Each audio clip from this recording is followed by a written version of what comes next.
Welcome to Life Fit with DVD. Welcome back. Thanks for being here. Today, I wanted to talk about how the small choices make the difference. And this is a little bit on the back of the previous video of talking about it's never too late to rewrite your story. In that, that yesterday's video just talked about the narratives that we tell ourselves, are extremely important to where we're going in our life, how we're getting there, and overcoming the obstacles that we create for ourselves with, the programming that we have from, the past events, the things we've experienced, the things that we think are true, and ultimately all these things come down to a narrative. It's a story. It's a story that you tell yourself, about your life. You assume it as your identity, right?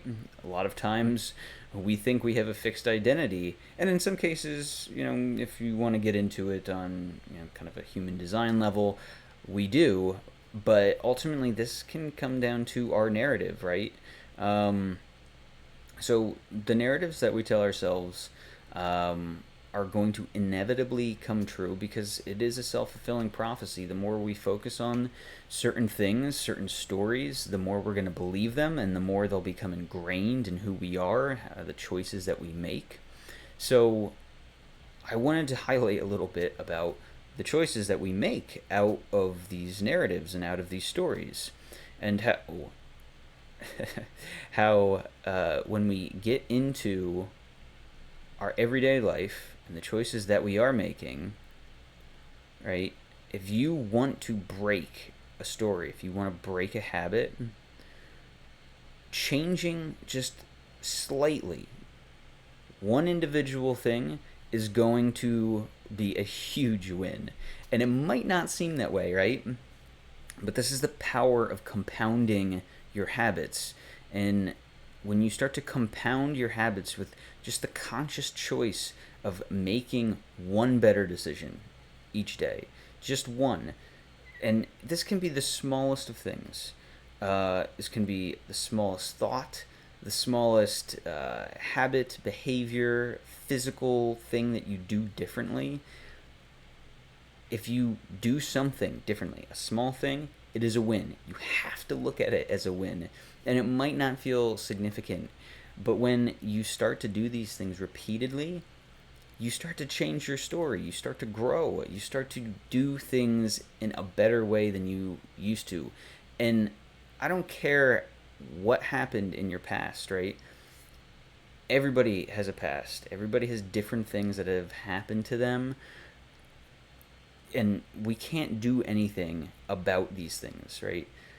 Terrible things have happened to people. Not so great things have happened to me as well. That ultimately, we assume these things are part of us, but they're a story. The story is a part of us.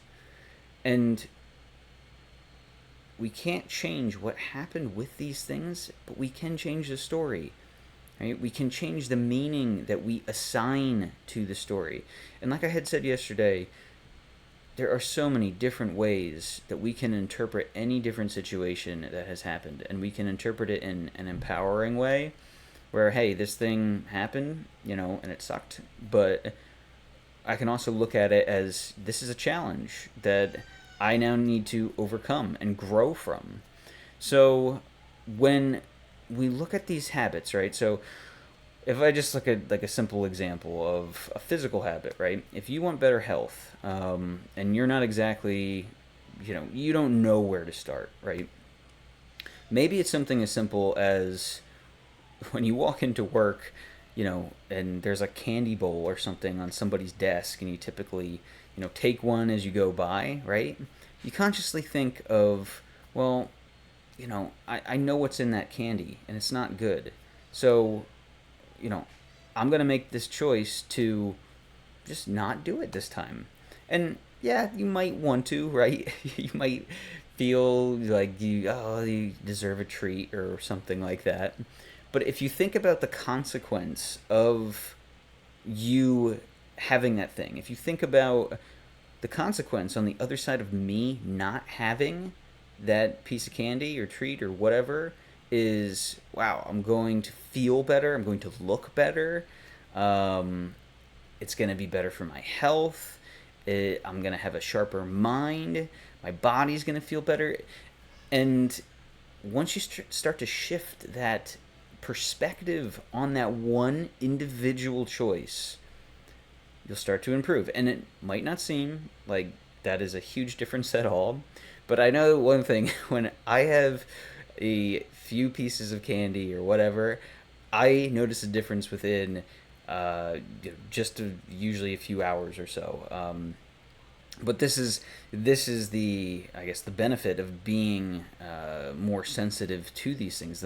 The more honed you get with your habits, the more detrimental that when you do make a not so great choice for your body or your mind or whatever, it'll have a greater impact. But the first thing is we just need to make an individual choice. We need to be aware of what is good for us, why we're doing the things that we're doing, and we need to have a better narrative around these things. So, I mean, just a piece of candy, is one thing. Another thing, especially in stacking of the habits, is, maybe there's something you want to take that you think might improve, your mental clarity, your brain fog. It'll help to maybe neutralize some of the bad things that you can't avoid in your environment. Something like that. So, a good example might be you want to take some supplements, but you always forget to take them, right? So you have them. They're a simple thing to do, but usually they're out of the way. They're either in your bedroom or they're somewhere else. They're not easily accessible. Simple habit: put them somewhere where they are accessible. Even better yet, take out what you need to take that day or whatever amount you need to take, and set it aside early in the morning, right? Because if you need to take it at a specific time, just put it out. Put it out where you're eating or where you already do something that you do. That way, when you're about to, eat lunch or dinner and you see this thing, you see the supplement sitting there, it's like, oh, easy choice. You take them, you stack the habit, right? You've stacked the habit with being in the kitchen and just being present of those supplements being there, right? Because then after you do that for, I've seen a variety of people say, a habit can take anywhere from 3 to 7 days to a month, depending on the habit. So it's going to be different for each and every one of us. But the important thing is to just develop some consistency. And even if you forget, don't beat yourself up about it. You don't have to, if you have to take it at a certain time or do it at a certain time, you don't have to even correct it that specific day. But the important thing is that the next day you make sure you do it.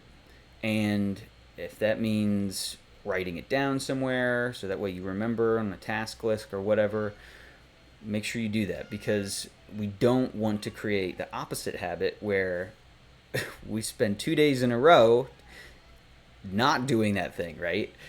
Because then that becomes a pattern in the opposite direction. So I'd say even 2 days, 3 days in a row of doing something starts to build a habit. And the more we can stack it with things that we already do that are already beneficial for ourselves, the better it's going to be for our longevity, our growth, our vision, everything, right? So these are just physical examples I've talked about, but I mean, and I know I mentioned this yesterday too, but I mean, if you experience something that, isn't, emotionally, you don't feel something that, you enjoy, you feel a little anger, some frustration around something, well, the next time you feel that, consciously just be aware of what happened there, right? Review it. It doesn't even have to be in that specific moment, but review what happened, that emotion, that negativity, something that you just didn't like that happened, and try to look at it differently, right? Choose a more empowering narrative. And this can be just, once again, the simple habit of just asking yourself, what happened here? What was going on for me in that moment? Um, you know, is there another narrative that could be taking place here than the one I think it is that I'm experiencing emotionally? Or is it something that what else could be true here? Did this person simply act this way, or did this thing happen and it affected me because you know I was hungry, or a few other smaller things happened on the negative side of things that were frustrating, and then you got angry at one thing, and then somebody walked in and said something, and that made you even more angry, right? Deconstruct that narrative, that experience of what happened. Go back, review it. It might make you might make you nervous, or not nervous, but it might make you angry or frustrated or whatever still. But go back, review it, and be more compassionate towards it. And I know that's easier said than done. Try to forgive, right? Try to forgive the other person. Try to forgive, or just move on from that thing that gave you that trigger, and realize that you are in control of your emotions, right? That might be a hard thing for some people to reconcile, but you are in control of your emotions. We're the only people that can be in control of our emotions. So if somebody said something at the office, if somebody said something on TV that ticked us off or made us angry or triggered us, right? That's something that we need to work on within ourselves. And that can just be a simple question of, what else is going on here? Is there something that this person is showing me in the external world that I don't like? And why don't I like that? Is there anything I can do about that? And just asking these simple questions can start to just trigger a shift within your own mind and then your body to experience something different. Because ultimately, with all of these small choices, physically, mentally, emotionally, we're trying to work ourselves up. We're trying to work our spirit, right? Our soul up to something that's beyond what we're experiencing right now. Because once we have our physicality taken care of, right, and mentally we're starting to change the narrative of what's going on, and then emotionally we start to experience something differently as opposed to the negativity and the vibrational negative aura, right, that we might be experiencing around people or whatever. We can then shift our own vibrational aura into something that is in the future that we don't have yet, but that we can experience by telling that different story, by physically being more sharp, being in a better place, having better mental beliefs and thoughts, and then emotionally experiencing things differently. And when we start to get all of these things together, we will put ourselves in enough vibration that we want to be in. And we can literally use our imagination to create the future. And I know that's kind of what I've been talking about the past few weeks with these videos. It's something that I'm working on personally right now, of just trying to, think about my future, my vision of where I want to take things. Once again, I've been very transparent. I'm not entirely clear yet, but I don't have to be. But try to just imagine how it would feel to have the details of certain things work out. And just focus on that, right? don't do anything else. Try not to let your mind just get consumed into something else. Instead of, you know, throwing yourself on the couch and just zoning out with putting on something on TV or whatever, just be present with yourself. And I know that can be hard for some people, to be present. You know, you might have a whole lot of, negative thoughts and chatter going on, but that means you need it even more, right? You need to slow down. You need to just reconcile with yourself what is going on. So if you want help with that, if you want help with your habits and trying to change them, let me know in the comments. Let me know what you do already. If you are trying to shift things or good habits that you have that you're trying to compound on, it'd be really interesting to hear. So if you enjoyed this, like or subscribe, and yeah, thanks for being here, and I'll talk to you later.